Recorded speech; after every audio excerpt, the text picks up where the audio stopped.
আজকে শুক্রবার বাসায় থাকলে আমি যা করি আজকে আজকে একটু রোদে বসে, রোদটা অনেক সুন্দর রোদ, সাথে পান্তা ভাত, একটা কাঁচামরিচ, আবার নতুন আলু দিয়ে আলু ভর্তা। কি ভিডিওতে দেখলে নির্ঘাত আপনাদের লোল করে দেবো, ধরে রাখেন। সো এই আজকের স্পেশাল খাবারটা আমি আপনাদের জন্য হুম হুম হচ্ছে আলু ভর্তা, একটু বাঁধাকপি ভাজি হলে কিন্তু আর একটু ভালো হতো, বাঁধাকপি নিয়ে হইতো। হুম হুম আহ এই আবার রোদের ভিতরে বসে যদি এরকম পান্তা মাছ গ্রামে খাইতাম আমি ছোটবেলায়,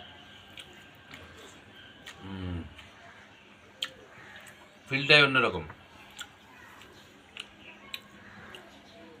আপনারা খাইয়ে দেখতে পারেন, শীতকাল তো।